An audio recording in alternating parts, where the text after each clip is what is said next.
Ireland is renowned for its mystic past, gentle rainfall, and stunningly beautiful green countryside. And the pastures that grow here are perfect for dairy farming.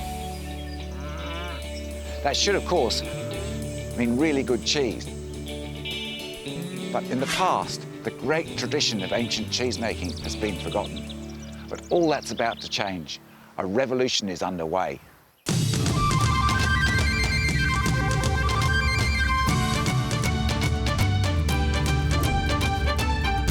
The changes were started by a new generation of cheesemakers, many of them migrants from continental Europe. Although enchanted by the lifestyle offered by this tranquil, unspoiled countryside, they soon discovered that none of their favourite cheeses were available. So they set about creating their own.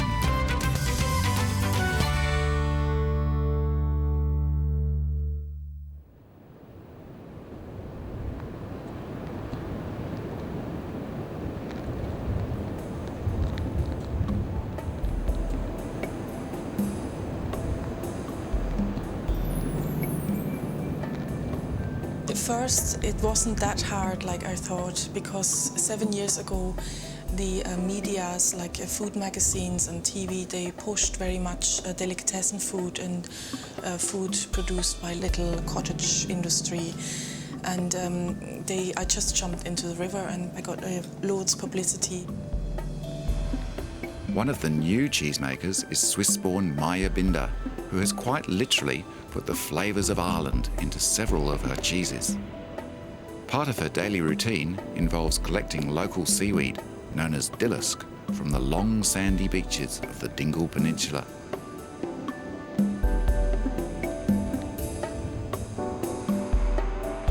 The cheese she calls Deliscus won international acclaim when it was included in the slow food movement's Presidia Arc of Taste. The other cheese made with the seaweed is Benoski, a slightly sweet, nutty, hard cheese that can be matured for up to 3 years.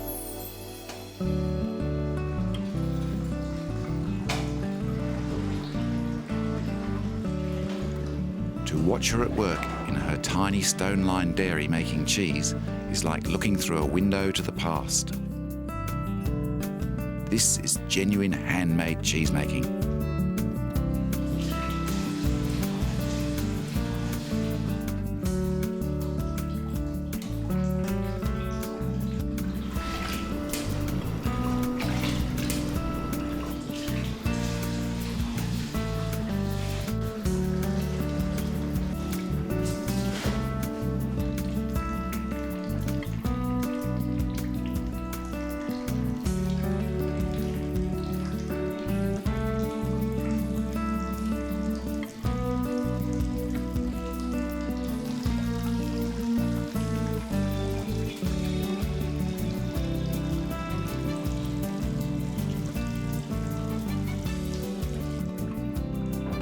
The cheese is made from unpasteurised milk, stone-pressed and washed regularly with a salty brine which encourages the growth of natural flora on the rind. As for the idea of adding seaweed, it's entirely her own.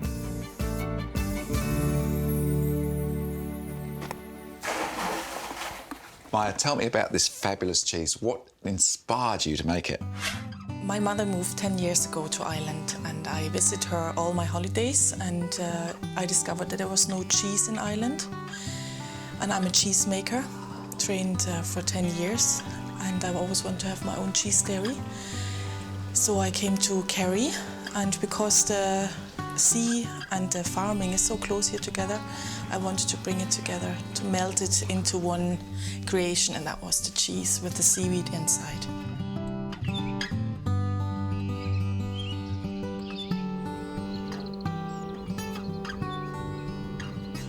Here in the southwest corner of Ireland, the rugged coastline is warmed by the Gulf Stream from the North Atlantic, and this unique microclimate was responsible for the Irish cheese-making revolution.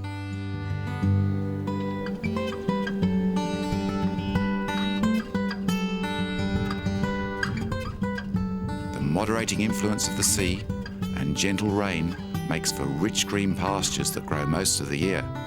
And of course that means exceptional milk quality. The high humidity also encourages a cocktail of moulds and yeasts to swirl through the misty atmosphere, creating the perfect conditions for making washed rind cheeses.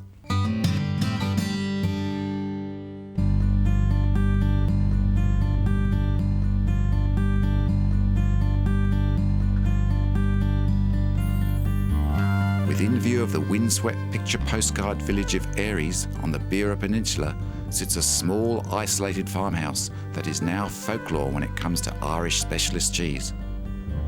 To put it simply, Veronica Steele and husband Norm laid the foundation for the Renaissance with a cheese called Millines. How does it feel when people call you the matriarch of Irish cheesemaking? Oh, I'm very chuffed. I quite enjoy it because I suppose there was a lot of pain in the early stages of the development of the industry, and it's nice to get a bit of clap on the back. We all enjoy that. How did you get involved in cheese making in the first place? Well, we had one cow for the house called Brisket, thinking foolishly we could consume all her milk. And this turned out to be impossible. I tried very hard, but there were buckets of the stuff. So I found a pamphlet on how to make cheese, which is a way of drying milk in a sense, condensing it, and away I went. When they started in 1976, using a combination of guesswork and intuition, Norman and Veronica created one of Ireland's signature cheeses.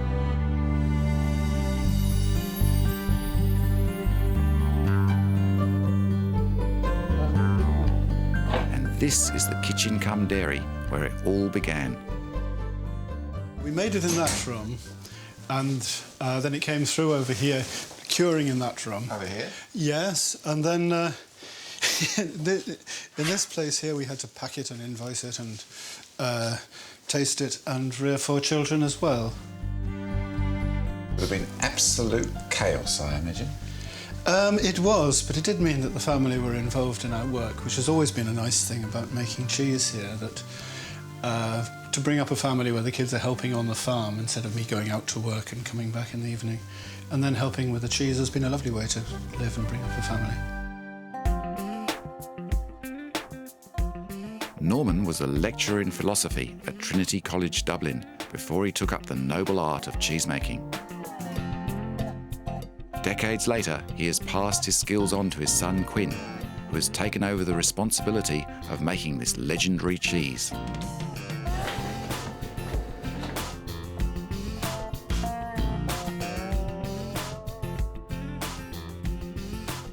It kind of feels like I'm coming back to my roots in a lot, you know? It's still the same sort of cheese a generation older. We're making an awful lot differently nowadays, but we're still making it using the same techniques. We're pasteurising the milk. Things are changing all the time, but things are new all the time as well.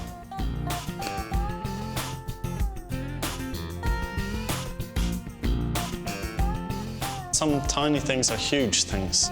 What I've learned from Veronica, my mother, and from what she's learned over the last 30 years, I've just built on just a wee bit. Nothing major, because, I mean, we've been making cheese for 30 years, but really cheese making's been going on for centuries. And that's the other beauty about cheese, is it's so varying, you know. Taste is a very inner thing, you know. So you can't make a cheese for everyone, you know. There's just a right person for each one of these cheeses.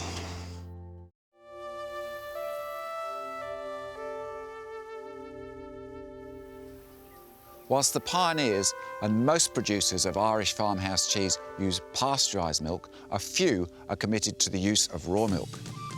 And that brings its own challenges. In the peaceful green pastures that lie below Mount Gabriel in West Cork, it's hard to imagine that a battle has been raging for years.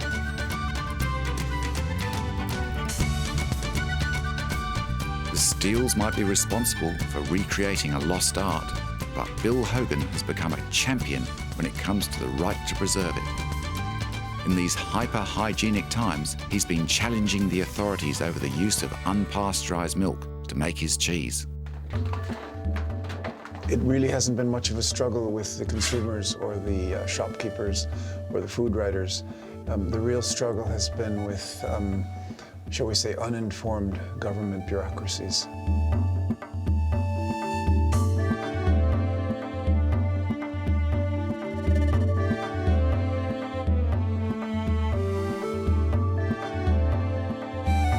I think raw milk cheese is a cornerstone of European culinary cuisine, culinary civilization, and the fact that, for instance, in Ireland, there is a certain element in the Department of Agriculture and the Food Safety Authority that would like to end raw milk cheese production only goes to show me and to prove that the relationship between these government people and the hardcore agribusiness is too close.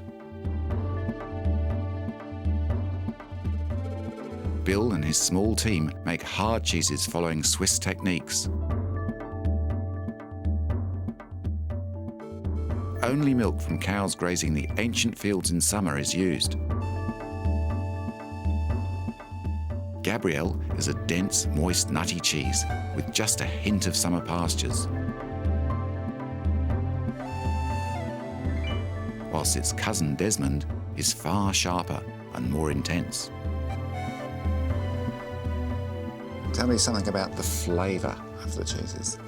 Well, when I was a kid, I used to hear people describing wines, and I used to think it was a bit flamboyant and a bit unreal. And the same thing, you hear people talking about their love affairs and things. They use all kinds of flamboyant, romantic language. And again, when you're outside the circle, you think, oh, this can't be real. I think it's the same with quality food in general, with fine cheeses and fine wines, especially raw milk cheeses, that you can achieve essences and subtleties in flavor that can only be described with a very special language. And we're still finding those words. It's not as if we've even got there yet.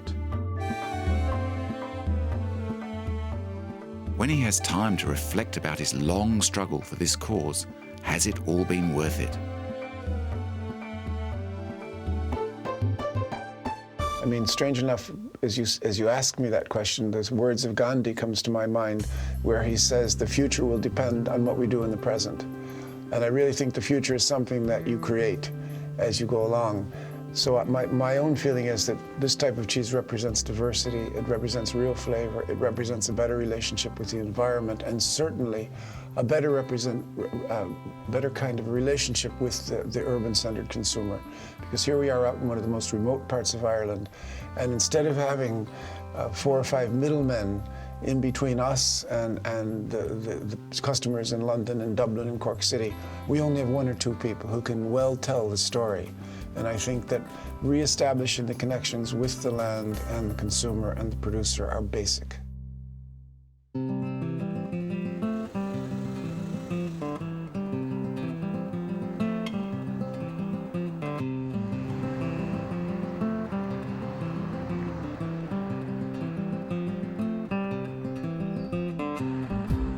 High curd cooking temperatures and long maturing periods involved in making hard cheeses means that the use of raw milk is considered relatively safe by policymakers.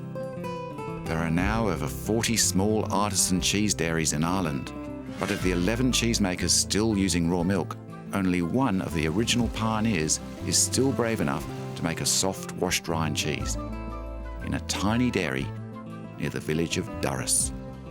I didn't intend to be the only person who's making a soft, rind-washed, unpasteurised cheese. It's just happened that way.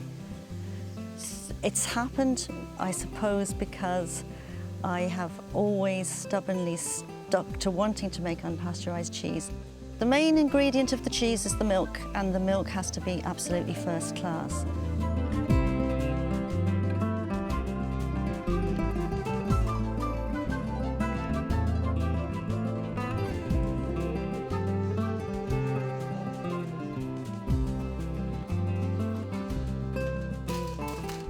To protect her livelihood, Jeffa works closely with the authorities, and her cheese-making procedures include regular testing of the herd and the milk, and of course the cheese before it leaves the dairy. If it's seen that you're working with fine materials, at the end of the day, your microbiological results are going to reflect that. And there's absolutely no reason why anyone could consider that raw milk cheese is in any way more of a threat than the pasteurised cheese. Both of us, all of us, as farmhouse cheesemakers, are to some degree threatened by over-regulation. But I feel that the regulators now are beginning to realise that it's important to maintain, to keep the artisan industry. Because they see that it's the artisan industry that gets the publicity. How important is the raw milk for the flavour? Well, I think the raw milk for Durris is very important. I mean, it gives a longer, deeper flavour. I think the difference, actually, from what I can see with raw milk, is that the flavour will go on longer and the shelf life of the cheese develops the flavour so that the cheese is much more stable after, say, 3 or 4 months. You've still got a good, clean, slightly deeper, slightly fruitier flavour, but the flavour is lengthier. That very special flavour is certainly being appreciated by more and more people.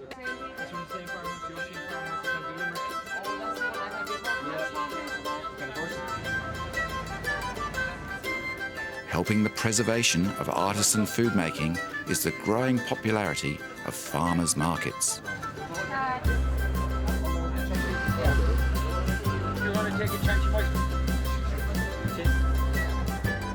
Once a month, in the centre of the seaside village of Bantry, the narrow roads are closed to accommodate stall holders from all over County Cork. And the cheesemakers here do a roaring trade, offering many unusual farmhouse cheeses that you won't find in your local supermarket. One of the favourites is Gabine, which is Gaelic for little mouthful, another of the original washed rind farmhouse cheeses.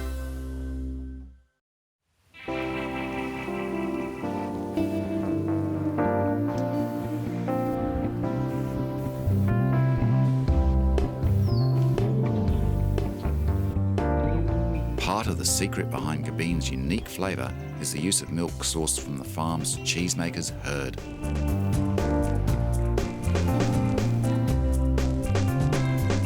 Rolling green seaside pastures in West Cork, the mixed herd of Frisian, Jersey and Simmental cows, plus the odd local hero, create a unique blend of milk for making cheese.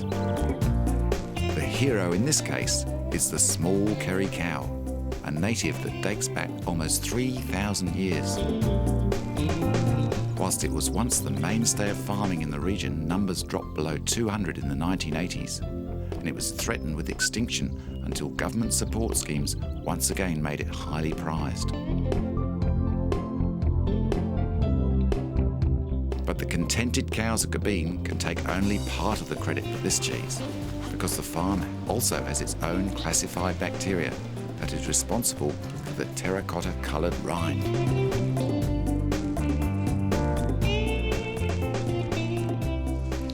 This is what washed rind cheeses are all about. These cheeses are being washed with a special brine solution.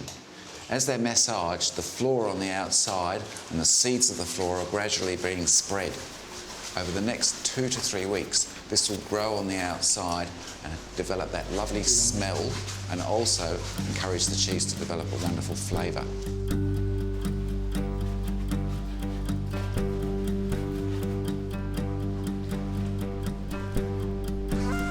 Whilst washed rind cheese types from the southwest formed the basis of the Irish cheese revolution, an altogether different type of cheese has become the most successful farmhouse export.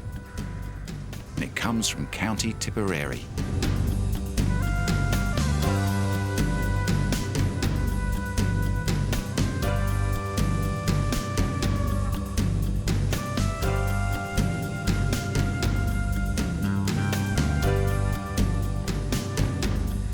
In medieval times, this rock at Cashel was the centre of monastic and civil life in this region.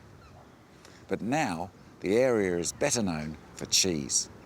Not far from here is one of Ireland's leading farmhouse cheeses, Cashel Blue, a wonderful creamy cow's milk cheese.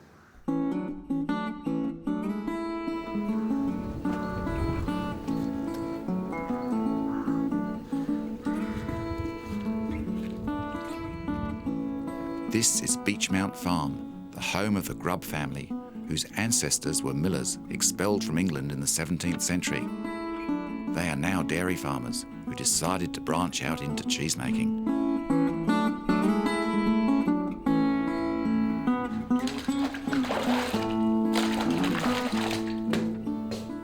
Selling milk to a creamery or selling into a sort of bulk commodity, that's pretty boring.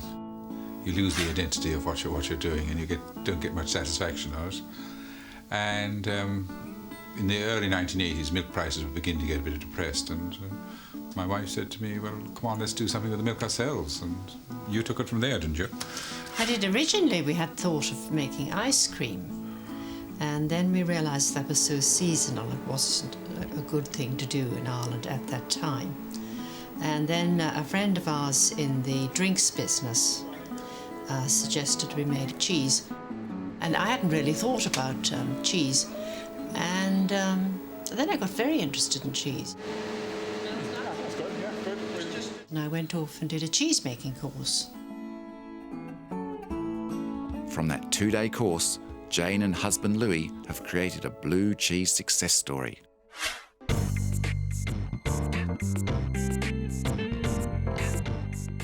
The techniques they used to make the first Cashel Blue were discovered by accident. Jane freely admits she messed up the temperatures normally used for making blue cheese, and the result was a much softer, creamier product.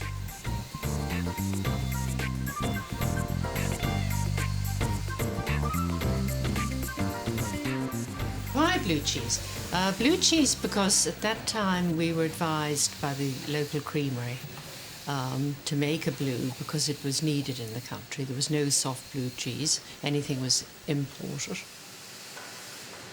And we were very, very lucky. About 15 years previous to when we started, there was a co-op in County Cork made blue cheese. And that was very fortunate because some of the expertise was still there. And I looked at the book on how to make blue cheese, made an awful lot of mistakes on the way, and along came Cashel Blue. The Grubbs took the difficult step towards pasteurising their milk a few years ago, driven by the demands of their growing export market. We changed to pasteurised because if we wanted to do any exporting, it was the only way to go, really. As years slipped by, then actually we found more and more people wanted pasteurised cheese, and less and less people cared as to what it was, and what was more important, that our cheese should be sold at the correct ripeness.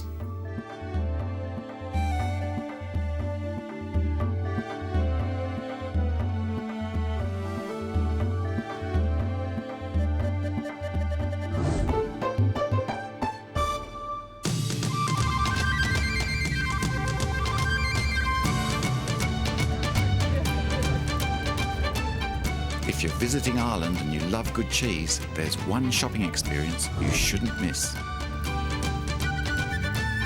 The last link in the artisan cheese revolution is the cheese retailer.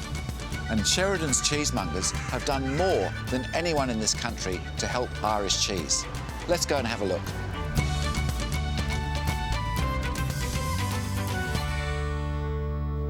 The Sheridan's shops in Galway and Dublin have a fantastic range of cheese from all over the world, and some of the employees have even done time on the farm. When she's not behind the counter, Sarah makes Durris cheese with her mum, Jeffa Gill.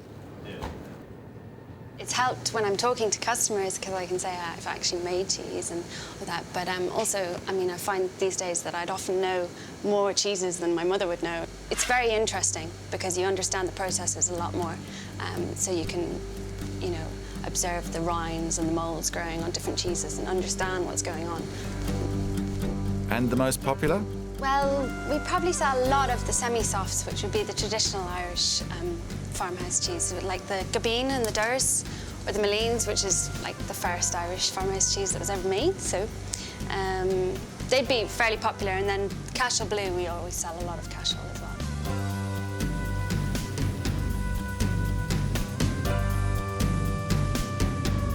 The legacy of these enterprising modern cheesemakers should not be underestimated.